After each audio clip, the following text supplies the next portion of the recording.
प्यारे बच्चों, good morning. आज की जो क्लास है वो क्लास 11th और 12th के लिए। इसमें आपको जैसा कि पिछले दिनों आपको पढ़ाया जा रहा था ट्रांसफॉर्मेशन, तो ट्रांसफॉर्मेशन की एक जो चेन है उसी श्रृंखला में आपको ये इंटरचेंज बताया जाएगा, असर्टिव टू एक्सक्लामेटरी और exclamatory to assertive, assertive to exclamatory और एक्सक्लामेटरी टू असर्टिव, यानी कि विस्मय सूचक जो सेंटेंस होते हैं उनसे आप विधि सूचक कैसे बनाते हैं और विधि सूचक से जो विस्मयबोधक सेंटेंसेज होते हैं उनको आप किस प्रकार से इनका निर्माण करते हैं। तो इसमें 2-3 नियम है, केवल वही आपको याद रखने हैं। 3 नियम के अंतर्गत एक्सक्लामेटरी सेंटेंस से आप असर्टिव सेंटेंस बना सकते हैं। तो पहली बात तो ये है, अगर किसी भी सेंटेंस में यानी कि जो हमारा एक्सक्लामेटरी सेंटेंस है विस्मयबोधक वाक्य है, तो उसमें अगर WH यानी कि हाउ या वाट से अगर हाउ या वाट से अगर आपका सेंटेंस की स्टार्टिंग होती है, यानी कि हाउ या वाट से शुरू होता है, तो उसमें हम क्या करते हैं, उसमें हाउ और वाट को हटा देते हैं। हटा करके हम उसके लिए वेरी लिखते हैं। और इसको लिखते कहाँ हैं, इसको जो वेरी शब्द होगा उसको हम एडजेक्टिव के पहले लिखेंगे। जैसे उदाहरण के लिए हम देखें, उदाहरण के लिए लिखते हैं how fine the Taj is. कहता है ताज कितना सुंदर है या ताज कितना अच्छा है। तो अभी हमने बताया है अगर वाट आता है या हाउ आता है तो हम क्या करते हैं, उनको अवॉइड करते हैं। अवॉइड करके हम इनकी जगह को वेरी का प्रयोग कर देते हैं। और वेरी का प्रयोग होता कहाँ पर है, एडजेक्टिव के पहले होता है। ये लिख लिया, कहता how fine the Taj is, तो हम क्या करेंगे, इसका जो भी सब्जेक्ट होगा उसको हम पहले लिखेंगे, चाहे वो नाउन हो या प्रोनाउन हो। तो हम क्या लिखेंगे, द ताज। अब इसको हाउ को निगलेक्ट करेंगे, हाउ को हटाएंगे, और जब हटाने पर क्या होगा, इसकी जगह पर हम क्या सप्लाई करेंगे, इसकी जगह पर वेरी लिखेंगे। और वेरी लिखते कहाँ है, एडजेक्टिव के पहले लिखते हमारा फाइन, तो लिखिए the Taj is very fine. इसी प्रकार से अगर कोई दूसरा सेंटेंस कुछ भी है, ऐसे लिखे what are pleasant the day, कहता दिन कितना सुहावना है। तो उसमें वाट आने पर वाट को भी हम निगलेक्ट करेंगे, यानी कि इसको इसका हम इसको हटा देंगे और इसीलिए पर हम वेरी का प्रयोग करेंगे। और वेरी का प्रयोग प्रेजेंट जो हमारा एडजेक्टिव है उसके पहले लिखेंगे। तो हम क्या लिखेंगे, the day is very present, the day is very present. तो ये होता है आपका कब होता है, जब आपका सेंटेंस जो एक्सक्लेमेटरी है उसकी जो स्टार्टिंग होनी चाहिए वो हाउ या वाट से हो, तब हम क्या करेंगे, उनको हटा देंगे। और हटाने के बाद इसमें वेरी का प्रयोग करेंगे हाउ और वाट के लिए। और वेरी का प्रयोग करेंगे कहाँ, इसको हम एडजेक्टिव के पहले लिखेंगे। दूसरी बात, एक दूसरा वाक्य है, दूसरा नियम है, अगर किसी भी सेंटेंस में आपके ओ आता है या ओ आता है या इफ आता है या वुड आता है, तब हम इसको क्या करते हैं, इसको हटा देते हैं। और हटाने के बाद क्या करते हैं, इनकी जगह पर हम आई विश का प्रयोग करते हैं।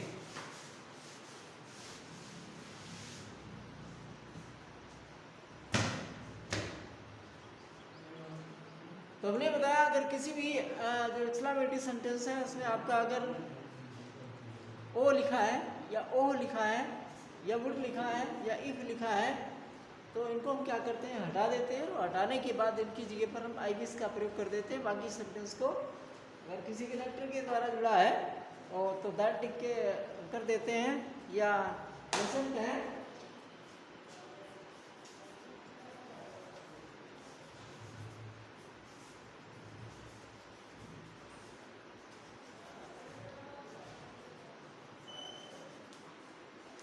लिखा है कहता put that I were a bird, काश में एक पक्षी होता या काश में ठीक कहता एक चिड़िया होता, तो इसको हम क्या करेंगे, इसको वुड को हटाएंगे। क्या होता है जब ओ होता है या ओ होता है या वुड होता है या इफ होता है, तो हम इनको क्या करते हैं, इनको हटा देते हैं। हटाने के बाद क्या करते हैं, आई विश का प्रयोग करते हैं। हम क्या लिखेंगे, I wish that I were a bird. तो इस प्रकार से ये हमारा एक्सक्लेमेटरी सेंटेंस था। एक्सक्लेमेटरी सेंटेंस से हमारा ये सेंटेंस बन गया। ये हमारा कौन सा बना, ये असर्टिव सेंटेंस बना। तो असर्टिव सेंटेंस की जो फॉर्मेशन होती है इस तरीके से होती है। और दूसरा सेंटेंस अगर उनके लिए, if I could win the first prize,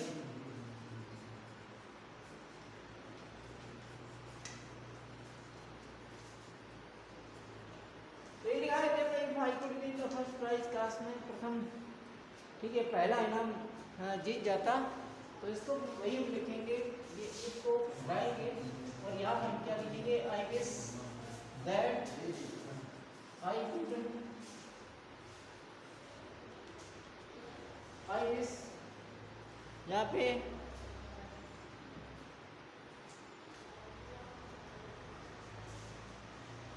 I would win the first prize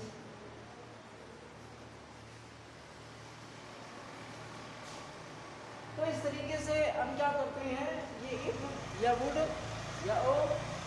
या ओ इनको हटा देते हैं और हटाने के बाद आई विश का प्रयोग कर देते हैं। आपका जो एक्सक्लेमेटरी सेंटेंस होता है, एक्सक्लेमेटरी सेंटेंस से आपका असर्टिव सेंटेंस बन जाता है। और इसके बाद में एक नियम और है, अगर किसी भी सेंटेंस में जो एक्सप्लेनेशन वर्ड्स होते हैं, चाहे वो एलास हो, चाहे हुर्रा हो, नहीं चाहे एलास हो, चाहे ओ हो, चाहे आ हो, ठीक है, और चाहे ब्रावो लिखा हो, इनके होने पर हम क्या करते हैं, इनको हटा देते हैं। और इनके हटाने पर हम क्या करते हैं, उसकी जो एक्सप्रेशन दी होती है, जो उसकी व्यक्ति होती है, जो उसका सेंस होता है, उसी के अकॉर्डिंग आप इट इज़ मैटर ऑफ करके लिखते हैं। अगर उसमें एलास दिया है तो इट इज़ क्या लिखेंगे, द मैटर ऑफ सारो, या it is the matter of grief. अगर कोई प्रेज दी है तो क्या लिखेंगे, it is the matter of praise. अगर कहीं पे आपका क्या नाम, ये एंजॉय दिया है, यानी कि आनंद दिया है, तो इसके लिए हम क्या लिखेंगे, जैसे हुर्रा दिया है तो हुर्रा की जगह हम क्या लिखेंगे, it is the matter of Joy लिखेंगे, ठीक। तो इस तरीके से ऐसा लिख करके हम असर्टिव सेंटेंस बना देते हैं। देखते हैं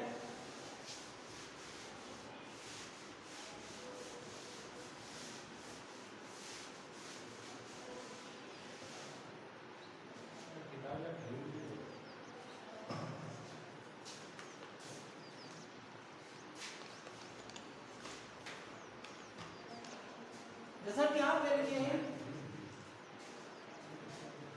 alas she died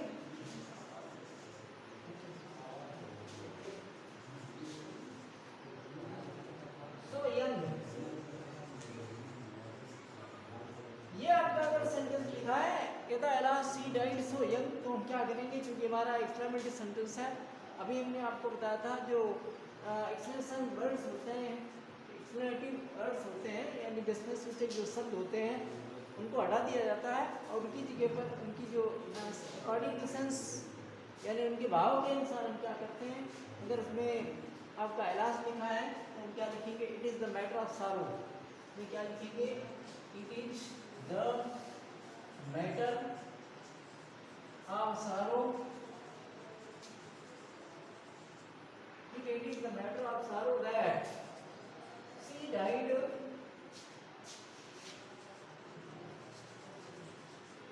so young।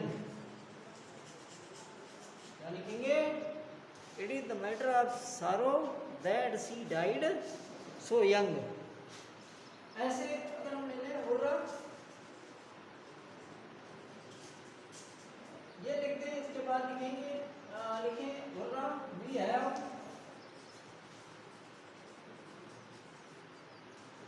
won the match. तो इसमें कहता हो रहा भी है won the मैच, ठीक है ना, या हाँ हमने मैच जीत लिया है। तो इसमें क्या करेंगे, हो रहा को नेगलेक्ट करेंगे, इसको हटा देंगे। यहाँ पर क्या लिखेंगे, it is the matter of joy that we have won the match।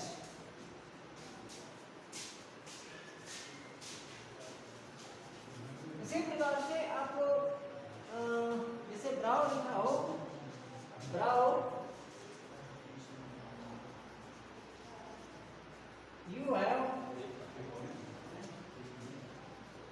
done well। तो लिखा है क्या, ब्राउ यू हैव डन वेल, शाबाश तुमने बहुत अच्छा किया है। तो इसमें क्या करेंगे, ये ब्राउ को हटा देंगे और ब्राउ हटाने के बाद क्या लिखेंगे, it is the matter of praise. It is the matter of praise that, अब यू लिखा है, ये लिख देंगे you have won the match।